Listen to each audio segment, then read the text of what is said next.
Hey guys, welcome back to the channel everyone. I hope you guys are doing absolutely fine. So guys, आज के इस video में बात करूंगा Patna law college के बारे में। तो गाइस, जैसा कि आप लोगों को मालूम है कि मेरिट लिस्ट निकल चुका है और आपका जो है 5 तारीख से लेकर यानी कि 5 जनवरी से 12 जनवरी के बीच जो है वो एडमिशन होगा।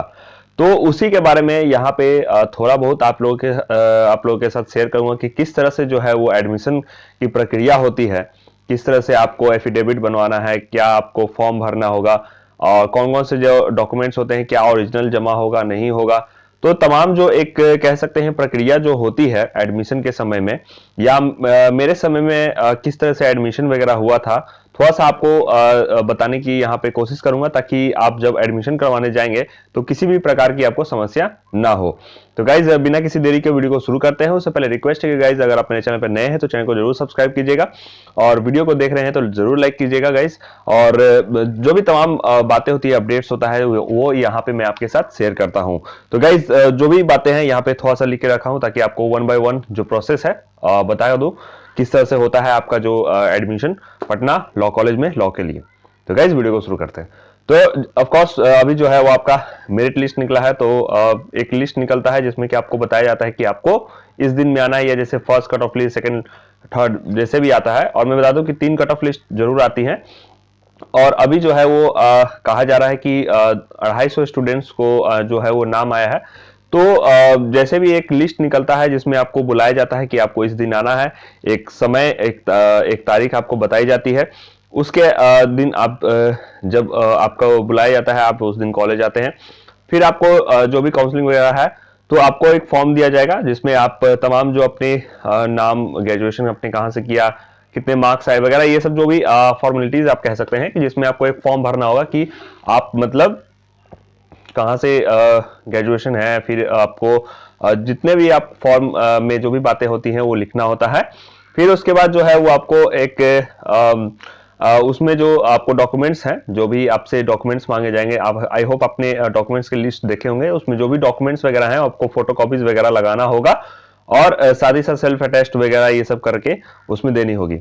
उसमें जो क्या होता है आपको मैं बता दूं कि एक डॉक्यूमेंट दिया जाता है, उसमें एफिडेविट का होगा, एक और डॉक्यूमेंट कुछ होगा।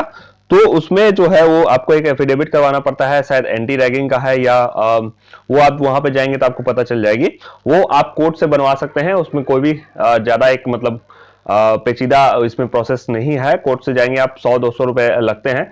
उसमें आप अपना जो है वो एफिडेविट बनवा सकते हैं और ज्यादा समय भी नहीं लगता है। तो इसमें एफिडेविट को लेकर काफी सारे दोस्त क्वेश्चन मतलब कर रहे थे, तो उसमें आपको कोई भी समस्या नहीं होगी।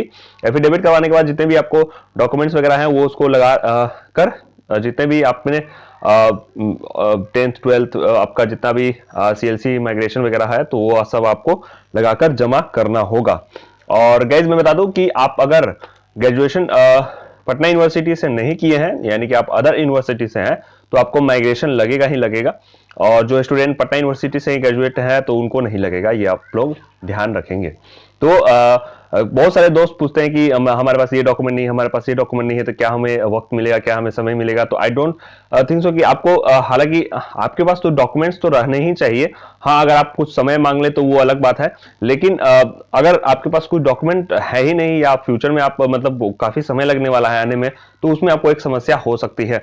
तो मैं यही आपसे उम्मीद करता हूं कि आपके पास जो भी डॉक्यूमेंट्स है वो आपके पास डॉक्यूमेंट्स हो तो काफी अच्छा होगा। तो गाइस, ये सब जो चीजें हो गई, आपके डॉक्यूमेंट्स वगैरह आपका तैयार हो गया है, आपने जितने भी डॉक्यूमेंट्स है उसको अटैच कर दिए हैं। फिर आप फिर आप वहां काउंसलिंग करवाने जाएंगे। वहां पे जितने भी आपके जो भी एक किन्हीं टीचर के पास जाएंगे, वहां पे वो आपके सारे जो डॉक्यूमेंट्स वगैरह हैं चेक करेंगे। आपको 10th 12th, फिर आपके ग्रेजुएशन के सर्टिफिकेट हो गए, फिर आपके कैरेक्टर सर्टिफिकेट हो गया, फिर आपका TC CLC हो गया। तमाम जो भी आपका डॉक्यूमेंट है वो वहां पे आपसे आपका जो है वो चेक किया जाएगा। फिर ओरिजिनल से वो मैच किया जाएगा कि हाँ, ओरिजिनल में जो भी है वो सही है, डॉक्यूमेंट्स दस्तावेज जो भी है आपके वो सही है। और कुछ जो है वो डॉक्यूमेंट्स आपका जमा हो जाता है, आई थिंक कि कैरेक्टर जमा हो जाता है और आई थिंक CLC भी शायद जमा हो जाता है। माइग्रेशन के बारे में मुझे नहीं पता क्योंकि मैं पटना यूनिवर्सिटी से ही था, तो मुझे माइग्रेशन जमा नहीं करना पड़ा। लेकिन आई थिंक सो कि आपको माइग्रेशन भी जमा हो जाएगा। तो ज्यादा आपका मतलब डॉक्यूमेंट्स जो है ओरिजिनल जो है वो कुछ डॉक्यूमेंट्स जमा हो जाएंगे, जैसे कि कैरेक्टर सर्टिफिकेट और सीएलसी। हालांकि इसका तो कोई काम नहीं होता है, ये बस यही काम होता है कि आप कहीं भी दूसरी जगह नाम लिखवाने जाते हैं तो वो आपको जरूरत पड़ता है, तो यहाँ पे आपको आवश्यकता होगी। बस यही है कि ज्यादा मैं श्योर नहीं हूँ कि आपका जमा ही हो जाएगा, लेकिन हाँ कुछ डॉक्यूमेंट्स जो है वो आपका शायद जमा हो जाए, लेकिन वो आप वहां पे जाने पे आपको पता चलेगा। फिर गाइज जो भी आपके दस्तावेज वगैरह ये सब चेक हो गए हैं, आपको एडमिशन हो गया है जैसे भी, और उसके बाद जो है वो आपको भेज दिया जाएगा कि आपके पास एक लिंक आएगा। आई डोंट नो कि इस साल क्या प्रोसेस है, मतलब कि इस साल भी क्या ऑनलाइन ही पैसा जमा होगा। इस साल हम लोग देख रहे हैं कि डिमांड ड्राफ्ट, काफी सारे दोस्त पूछे थे डिमांड ड्राफ्ट लेकर बनवा के जाएंगे। हालांकि नोटिस में ऐसा कुछ नहीं लिखा हुआ है कि आपको डिमांड ड्राफ्ट बनवा कर ले जाना होगा, लेकिन मेरे साथ क्या हुआ था या इसमें क्या होता है वो मैं आपको बताता हूँ। फीस के लिए आई होप कि आपने फीस वगैरह देखा होगा, जनरल ओबीसी और मतलब कि एससी एसटी और गर्ल्स में आपने नोटिस के नीचे फर्स्ट पेज में ही दिया हुआ था कि क्या क्या कितना फीस लगेगा।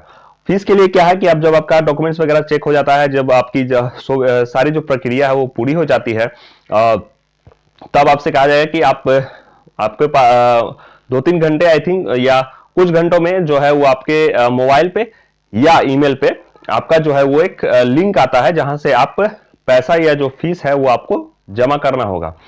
और गाइज मैं बता दूं कि या तो आपके फोन पे आएगा या तो आपके ईमेल आईडी पे आएगा। मेरे साथ क्या हुआ था मैं आपको बताता हूं कि मैंने जितना भी कुछ हो गया था, मैं लिंक का वेट कर रहा था, एक दिन हो गया, फिर मतलब कि नहीं आया, मतलब मैं भी काफी परेशान हो चुका था। लेकिन बाद में किसी से पूछने से मुझे पता चला कि ईमेल पे चेक कर लें, तो उन्होंने कहा कि आप ईमेल पे चेक करो, तो ईमेल पे चेक किया तो ईमेल पे आ गया था। तो वहां पे से मैंने फीस वगैरह जितना भी हुआ जमा किया, तो तब जाके एडमिशन वगैरह ये सब रोल नंबर मिला। तो गाइस वो भी आपको दोनों चेक करते रहना होगा, ठीक है, कि ईमेल पे भी आ सकता है, मोबाइल पे भी आ सकता है, जो भी नंबर दिए होंगे अपने पास रखेंगे, ठीक है। तो वहां पे जो लिंक आएगा, लिंक पे आप क्लिक करोगे, फिर अपना नंबर वगैरह जो भी होगा वहां पे आप लोग सबमिट कर देंगे। वहां से फिर क्या होगा कि फीस वगैरह आप मेथड वगैरह तो आप जानते ही होंगे, कैसे भी जमा कर दे, और उसका जो रसीद होगा कि हाँ आपने इतना फीस जो है वो पेड किया है, वो आपको रसीद मिलेगा। वो आपको वो पेज है, एक पेज आपको ऑफिस के जहां आपने एडमिशन करवाया है वहां पे ऑफिस जाकर जमा करना होगा। एक कैंडिडेट कॉपी होगा, एक ऑफिस कॉपी होगा। तो ऑफिस कॉपी का आप फोटो स्टेट करवा ले, या वो शायद वो जमा ही हो जाएगा। जैसा भी अपने पास एक फोटो कॉपी रख लेंगे तो काफी अच्छा होगा, वो वहां पे आपको जमा कर लिया जाएगा। ऑफिस कॉपी और कैंडिडेट कॉपी आपके पास रह जाएगा कि हाँ आपने यहाँ पे एडमिशन जो है वो करवाया है, आपका फीस वगैरह जमा है। उसके बाद उसी कॉपी में आप देखोगे तो आपका रोल नंबर होगा, जितना भी होगा रोल नंबर, उसमें दिया नाम पता वगैरह, फादर्स नेम मदर्स नेम वगैरह ये सब जो होता है। सब्जेक्ट मतलब एलएलबी फर्स्ट सेमेस्टर ऐसे करके, एलएलबी पार्ट 1 करके ऐसे जो भी है, रोल नंबर भी वहां पे होगा। तो ओवरऑल जो भी था एडमिशन की प्रक्रिया, क्योंकि कल आपका जो है वो कल से शुरू हो रहा है, तो सोचा कि आप लोगों के साथ शेयर कर दूं कि किस तरह से होता है, ताकि आप वहां पे जाओ तो आपको किसी प्रकार की समस्या नहीं होगी। हालांकि मैं बता दूं कि वहां पे भी बहुत सारे जो है हमारे सीनियर्स रहेंगे, हमारे जो भी कोई कॉलेज के हैं, तो वो भी वहां पे भी आपको हेल्प करने के लिए काफी सारे जो है लोग रहेंगे, तो आपको उसमें कोई भी समस्या नहीं होगी एडमिशन के समय में। और मैं ऐसा करता हूं कि आप जो भी दोस्त हैं जिनका भी नाम आया है वो अच्छे से अपना जाकर एडमिशन करवा लेंगे। तो गाइज यही था वीडियो, जितना भी सोचा था कि आपके साथ शेयर कर दूं कि आपको कोई भी समस्या ना हो। मिलते हैं गाइज आपको नेक्स्ट वीडियो में। Bye bye, see you in the next one. यहां तक देख रहे हैं तो लाइक करके ही जाना। Bye bye.